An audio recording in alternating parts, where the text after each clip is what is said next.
Mutual presents The Mysterious Traveler.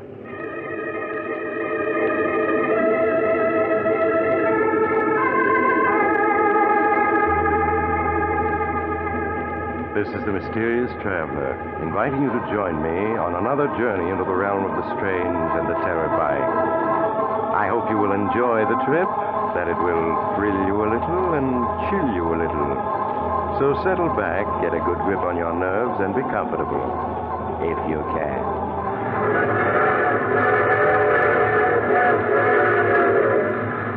Where are we going? Today we're going to delve into the strange story of a Chinese bell. A bell whose ringing is a summons for the dead to live and the living to die. As you shall see in the story I call Death is the Judge.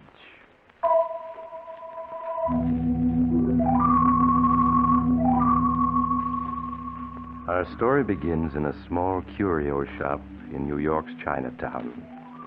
Dr. John Williams, one of the finest brain surgeons in the Middle West, and his wife are celebrating their 20th wedding anniversary by a trip to New York. They have stopped in at this curio shop for sentimental reasons, just as they did on their honeymoon 20 years before. Oh, John, it's the same. It's exactly the same as it was. Doesn't look as though a thing had been sold since we were in here last. It certainly doesn't. If it wasn't that old Ki Wong is dead now, I'd be tempted to believe we'd gone back 20 years when we came through the door. Even the smell of incense and ginger's the same. We must buy something, John, even if it's only a trinket, just for sentiment's sake. If you want a trinket, how about this statue of Buddha here, huh? It only weighs about 3 tons. Oh, silly. But what about one of these bells, John? We need a dinner bell. How would this one do? That would be better for a temple gong, darling. Better try again. All right, John. Oh, I have it. This lovely little bell of rose crystal. Why, it's the exact color of that rose crystal pendant old Ki Wong sold us on our honeymoon. The lady has found something that pleases her? Yes, this crystal bell. How much is it? And please don't make the price too high. The price is not high, but the lady would not want it. But I do want it. Why should you think I wouldn't? Once it was a most unlucky bell. Now it is broken. My honored father, Ki Wong, broke it to break the evil fortune that followed it. Broken? Where? Looks all right to me. It is broken because it will not ring. The clapper is gone. That's right, Mary. The clapper is missing. But I could easily have a new clapper made. It is not possible. Only the clapper carved when this bell was carved out of the same block of rose crystal will make this bell ring. But that's ridiculous. I never heard of such a thing. Oh, we can test it easily enough. Suppose I tap it with this silver pencil. That ought to make it ring. I am happy to have you try. That's odd. It won't make anything but that dead sound. I'll bet I could make it ring. You're welcome to try, my No, dear. I don't mean now. I mean once I got it home. When my honored father took out the clapper, he meant that this bell should never ring again. And it never will. But why, Sam Key? Because bell was stolen, and so carried evil fortune with it. And because it is a bell of life. It came from a temple in Tibet. Only lamas were permitted to lay hands on it. But obviously someone else did. That is why it is unlucky. When my father received it 20 years ago, he took out the clapper and disposed of it.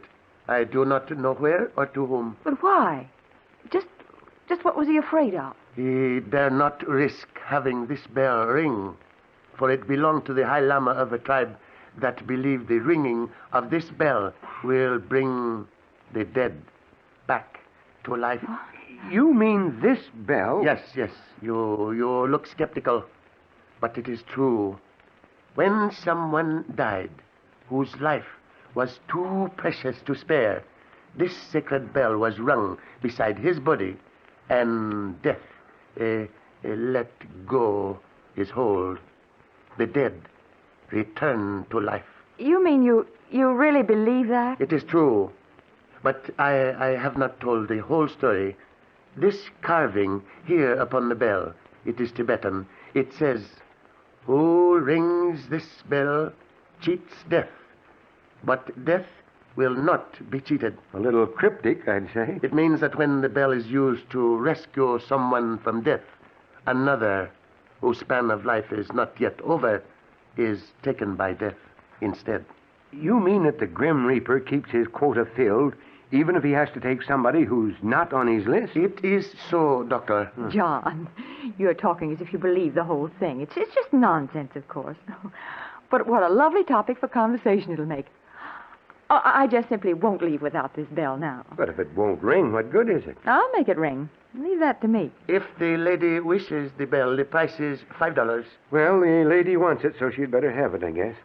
Oh, I don't want to risk breaking it while we're traveling, though. Can you mail it to our home address? Of course. The name is Dr. John Williams, 1766.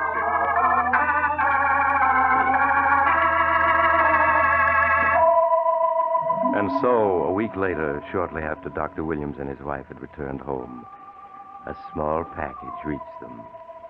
As he unwrapped it, Dr. Williams' curiosity was stirred again, and in his study he tried once more to make the strange bell of rose crystal ring. Curious. It really won't ring, no matter what I tap it with.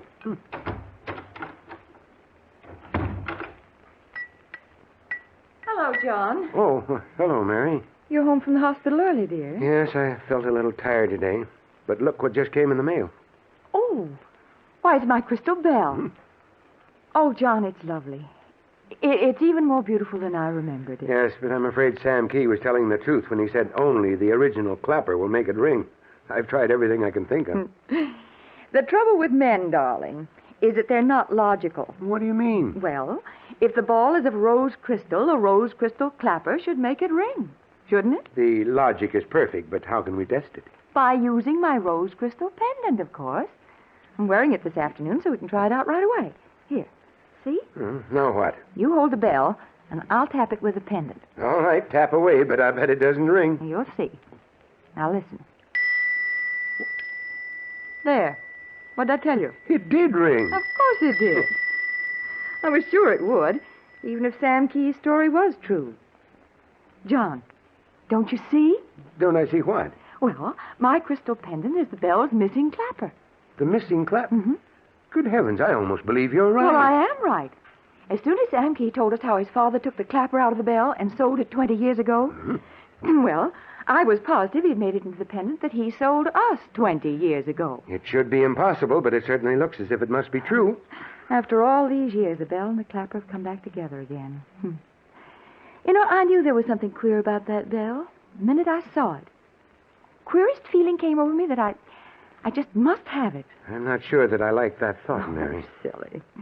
I know you half believed that story Sam Key told us, but I didn't. Now, I have my bell complete. Now, all I have to do is unfasten the pendant and attach it to the bell again. But, Mary... Help me do it, John. Look, the pendant's loose. It'll come off the chain if I twist it. Yes, here it is. Mary, are you sure this is wise? Now, if I tie it inside the bell with this thread... Darling, please hold it so I can see what I'm doing. There. Now it's as good as new again. Listen. Mary, John, what is it? I don't know. I don't feel well. Oh, you're tired, darling. Now, please sit down. Sit down here. I will. I feel better now. It was just a moment's dizziness. You're working too hard at the hospital. That's what's the trouble. Well, maybe. I admit I had a strenuous day. I spent 2 hours on a brain operation. A splendid boy. He looked a lot like our David. But he'll be good for another 50 years now, with luck. Just the same, you must take it easier, John. Now, you sit still here while I fix you some spirits of ammonia, and then... Well, that's probably for me. Now, you sit still. I'll answer it.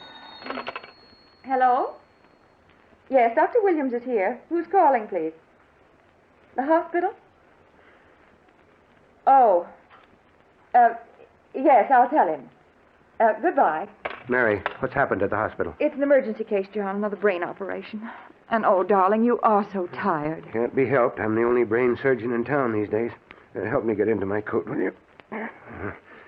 Where's my hat? Oh, here you are, dear. Thanks. Now let me straighten your tie. All right. There, you're ready. I'm going to drive you over, and you can relax until we get there. All right, then, but let's get going. Almost 5 miles to the hospital.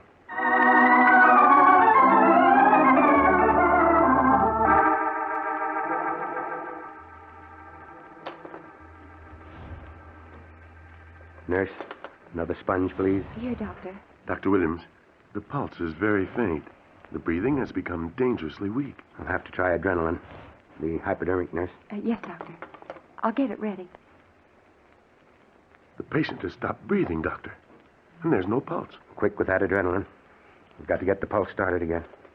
Here, Doctor. Good. There. That ought to start the heart action again. There's still no pulse, Doctor. We'll try artificial respiration. Yes, Doctor. Oxygen, nurse, quickly. Keep the pressure steady, nurse. Johnson, any pulse yet? Not yet, Doctor. The adrenaline doesn't seem to have taken effect. Well, it must. Nurse, give me more oxygen. I'm going to continue the artificial respiration as long as there's a single chance.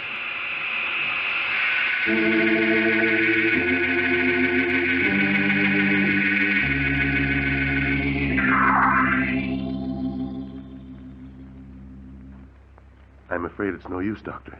No sign of a pulse at all. Dr. Williams, please rest now. You've done everything that anyone could. But he hasn't shown a sign of life, not for half an hour. Yes, I'm afraid we're beaten. If anyone could have saved him, you'd have done it. But death had, well, too strong a grip on him for anyone to bring him back. Too strong a grip. Yes, I do rather feel as if I'd been wrestling with someone for this poor fellow's life. And lost. Well, Doctor, don't feel too badly. In room 8, there's a boy who has a full life ahead of him, thanks to you. I suppose I have to look at it that way. Now, help me off with these things, will you, nurse? Of course, Doctor. There's the gloves and the jacket. Now, what did I do with my coat? I just threw it down somewhere when I arrived here. I was in such a hurry. I've got it, Doctor. Let me help you. Oh, thanks, Johnson. What the deuce have I got in this pocket? It's that bell. I must have jammed it into my coat without thinking in the rush to get here. Oh, look out. Catch it. Oh, I have it. Ooh, that was close. Might have smashed on the floor. Here you are, Doctor. Thanks. I almost wish it had broken, though. For some reason, I hate the sound of it. But my wife... Dr. Williams. Yes, nurse? The patient.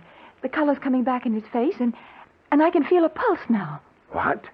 Here, let me see. Yes, you're right. His heart's beating again. Look. He's beginning to breathe. Quick, start the oxygen Yes, again. Doctor.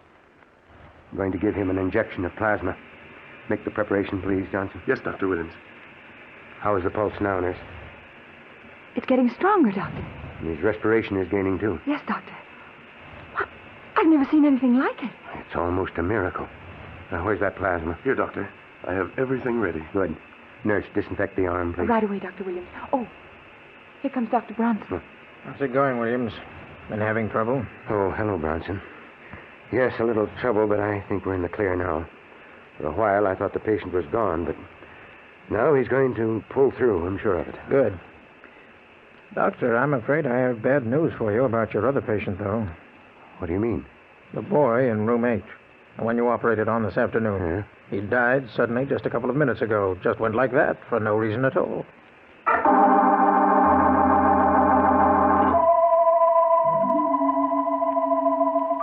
Dr. Williams' second patient, who had come back seemingly from death itself, did live. But when the operation was over and Dr. Williams was driving back to his home with his wife, he was strangely silent and preoccupied, so that when his wife spoke to him, he did not seem to hear her. Don't you want me to drive, John? John, I'm speaking to you. Oh, what, Mary? I said, don't you want me to drive? Oh, no, thanks, Mary. I'm perfectly all right. It's just that I was thinking. About that operation? Yes, the nurse told me about it. It was wonderful that you saved him. That's just it. I didn't save him. He was dead. Dead, do you hear? Then, for no reason whatever, he came back to life. But you injected adrenaline and... I injected adrenaline half an hour before he showed signs of life. Then he revived, for no apparent reason whatever. Well, perhaps the adrenaline took a delayed effect. Perhaps, but there was no more reason for it than there was for the boy in room 8 to die suddenly as he did. But you have said yourself, John, that in medicine, nothing is ever absolutely certain. That's true, but just the same, that boy's sudden death bothers me. I want to know why he died. Well, an autopsy would tell you, wouldn't it? An autopsy. Yes. Mary, I'm going to turn around and go back to the hospital right now. I'm going to perform that autopsy myself. But, John, you mustn't turn here. There's too much traffic Oh, here. there's nothing coming now. I'll just swing around. John, look out! That car coming around the curve! Look out!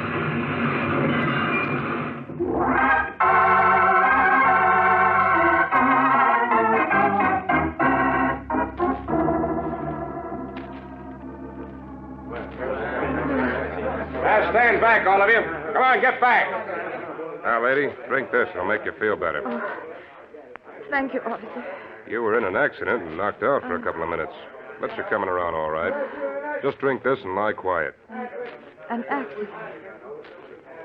Yes. My husband, where is he? I'm sorry, ma'am. Oh, he's hurt. Where is he? I must go to him. He's right here, ma'am.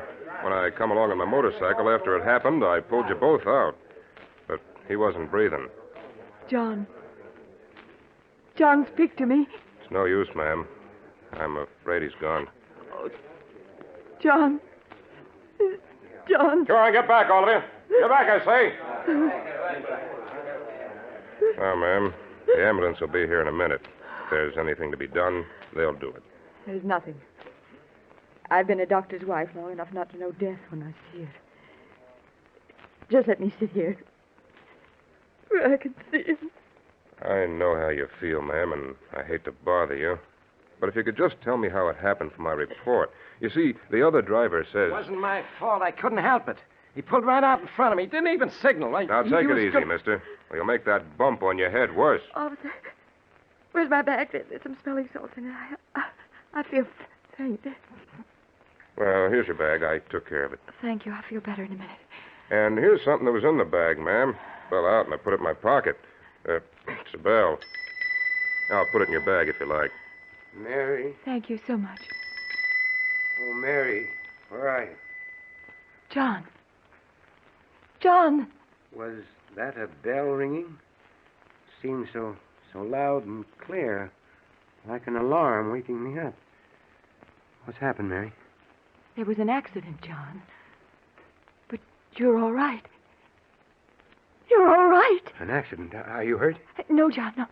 Please lie still. Hey, he's trying to sit up. And only a moment ago, he was dead. Gee, I'm glad he's okay, even though the accident wasn't my fault. Hey, mister, I'll give you a hand. Officer, What's wrong? I told you to be careful. You got quite a bump on the head. I feel so weak, so dizzy. Oh, he's keeled over. Where are those smelling salts? Here, let me look at him. I'm a doctor. John, you shouldn't exert Now, yourself. please, Mary. How is he, Doc? This man is dead.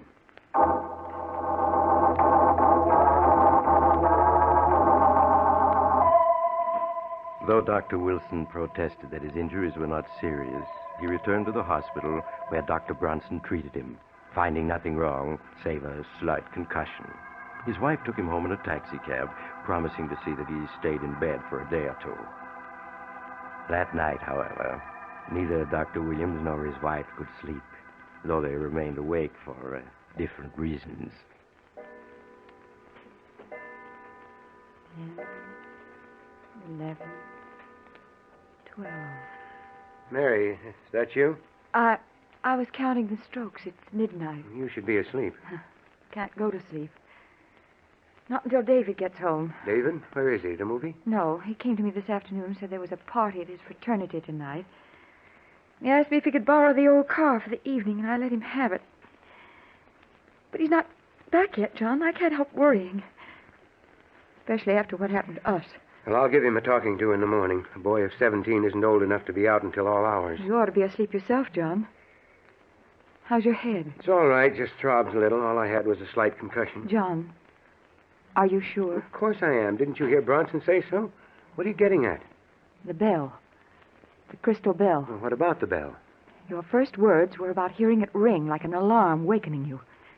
And it had just rung. Well, what of it? It rang, and I heard it as I was regaining consciousness. But at the hospital, the bell rang in the operating room, and your patient came back to life. He heard the bell ring, too. Don't be silly, Mary. My patient revived for natural reasons. As for me, I was just knocked out. But both times, somebody else died, John. At the hospital, the boy in room 8.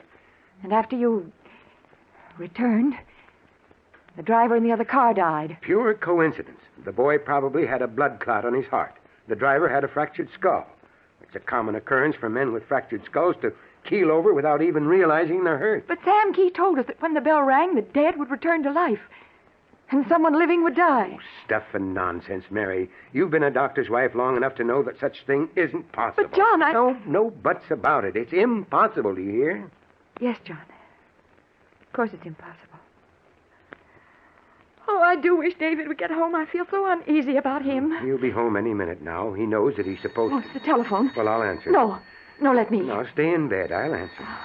Oh, all right, John. It'll only be a moment. Hello, Dr. Williams speaking. The police? What is it? What's happened? An accident. My son? Where is he? Is he badly hurt? The car turned over and burned. And my son? I see. The Rockford Village morgue. Yes, I'll come at once. John, what was it? Mary, I told you to stay in bed. It was just an emergency call. It's David, isn't it? Yes, it is David. I can tell by your face. Where is he? What's happened to him? He's been in an accident, Mary. David is dead. Is that it, John? Yes, Mary. Take me to him. Oh, John, you got to take me to him.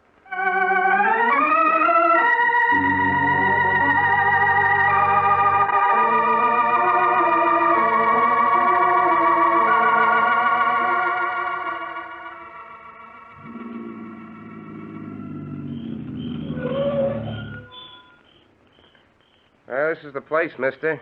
The Rockford Village morgue. Cross the pavement, go down those steps, then along the walk to where you see that little light over the door. Well, thank you. Mary, you must wait in the cab for me. I want to come with you. No, you mustn't. Promise me you'll wait here. I want to come with you. I want to see my son. Not yet. Promise you'll wait for me. All right, John. I'll wait. Be careful of those steps, mister. They're pretty steep, and it's awful dark. I'll be careful. I'll only be 5 minutes or so, Mary.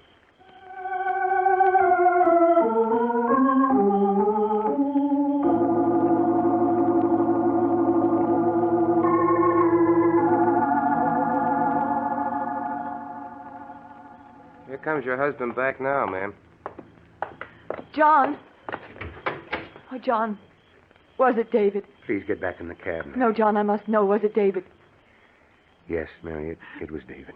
Oh, I have to go to him. Mary, stop. No, let go of me. I'm going to David. Mary, stop struggling. You can't go to I him. must. I must. Mary, don't you understand? You mustn't see him. I'm going, John. What have you got in your hand? It's the bell, the crystal bell. What are you doing with it? Here, give it to me. No, I'm going to ring it. Oh, give me that bell. No, I won't. I'm going to ring it, I tell you. There. There, I've rung it. I've rung it. David! David, did you hear? Mary, you're out of your mind. I'm not. I know what I'm doing.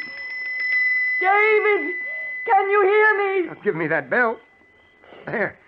In heaven's name, what are you trying to do? It brought back your patient. It brought you back. And it'll bring back my son. Mary, come to your senses. It's just a bell. Not. I know it's not. You were dead. And I saw it bring you back to life. You mustn't believe that.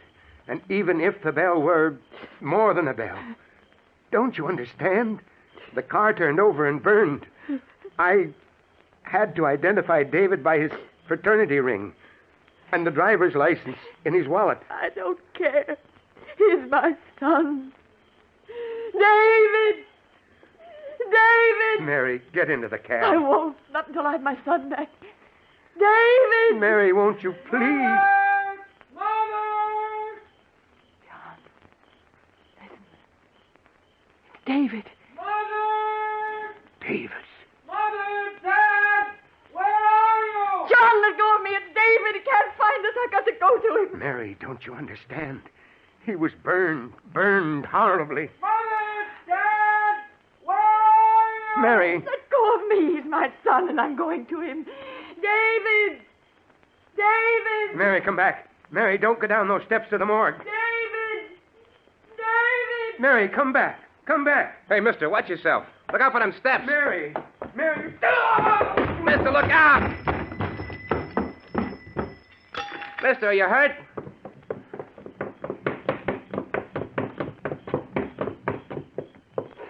Gosh, she fell all the way down the steps. Mister, are you all right? Here, let me help you. Dad! Dad, here I am. I'm all right. I wasn't in the car at all. It was one of my fraternity brothers. I lent him my driver's license and... Dad. Dad, what is it? What's wrong? He started this way and fell down these steps. But why is he so still? Dad. Dad, speak to me. John. John, speak to us. David's all right, do you hear? David's come back to us. He's come back from the dead. He doesn't answer. He isn't breathing. David. He's dead. Yeah, lady. I guess he is. You see this glass bell he was holding? When he fell down, it broke. Looks like one of the pieces of it went straight into his heart. The bell killed him.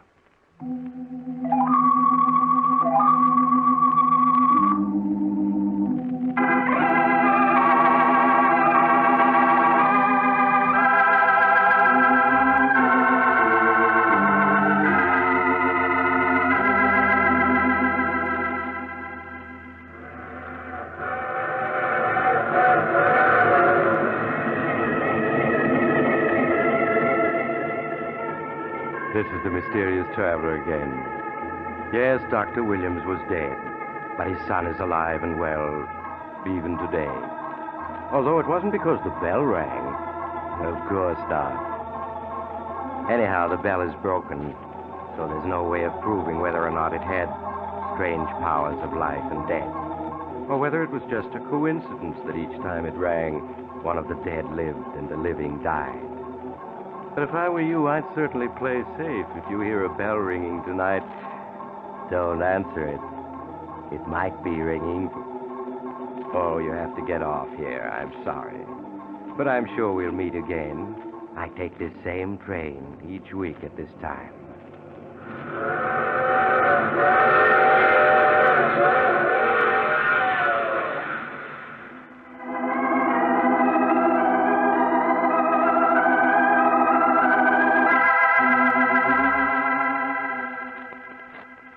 You have just heard The Mysterious Traveler, a series of dramas of the strange and terrifying. In tonight's cast were Maurice Toplin, Cameron Prudhomme, Eleanor Phelps, Donald Buca, Juan Hernandez, and Mort Lawrence. Original music was played by Charles Paul. The Mysterious Traveler is written, produced, and directed by Bob Arthur and David Cogan.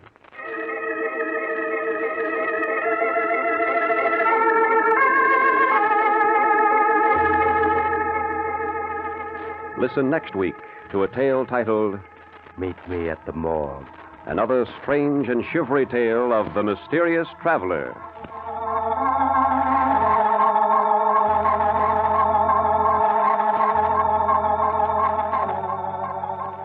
The Mysterious Traveler has come to you from our New York studios. Ralph Paul speaking. This is the Mutual Broadcasting System.